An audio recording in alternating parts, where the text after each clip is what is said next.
ত্রয়োদশ জাতীয় সংসদ নির্বাচনে প্রার্থীদের প্রায় অর্ধেকই ব্যবসায়ী। কোটিপতি প্রার্থী রয়েছেন 891 জন। প্রার্থীদের হলফনামা বিশ্লেষণ করে এই তথ্য জানিয়েছে ট্রান্সপারেন্সি ইন্টারন্যাশনাল বাংলাদেশ টিআইবি। তাদের হিসেবে প্রার্থীদের সর্বমোট ঋণের পরিমাণ 18,868 কোটি টাকা। মামলা আছে 5 শতাধিক প্রার্থীর বিরুদ্ধে। ত্রয়োদশ জাতীয় সংসদ নির্বাচনে লড়ছে 51টি রাজনৈতিক দল এবং স্বতন্ত্র প্রার্থীরা। মোট প্রার্থীর 87% দলীয় আর 13% স্বতন্ত্র, যা বাংলাদেশের ইতিহাসে এখন পর্যন্ত সর্বোচ্চ। প্রার্থীদের দেয়া হলফনামা বিশ্লেষণ করেছে ট্রান্সপারেন্সি ইন্টারন্যাশনাল বাংলাদেশ টিআইবি।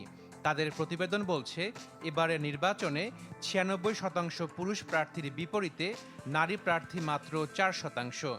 দেশে এবার প্রথমবারের মতো নির্বাচন করছেন 1696 জন।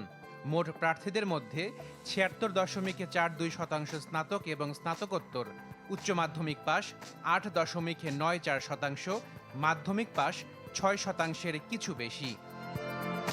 সানশাইন আটা ময়দা সুজি, ভালোবাসায় তৈরি। প্রার্থীদের 48%ই ব্যবসায়ী, আর প্রার্থীদের মধ্যে অস্থাবর সম্পদের পরিমাণ 6,000 কোটি টাকার বেশি। 100 কোটি টাকার অস্থাবর সম্পত্তি আছে এমন প্রার্থীর সংখ্যা 13। শীর্ষ 10 কোটিপতি প্রার্থীর 7 জনই বিএনপির, আর 3 জন স্বতন্ত্র। শতকোটিপতি আছেন 27 জন, এর মধ্যে 18 জনই বিএনপির। বিএনপির 59% প্রার্থীর ঋণ বা দায় আছে, জামায়াত ইসলামীর প্রার্থীর আছে 22%।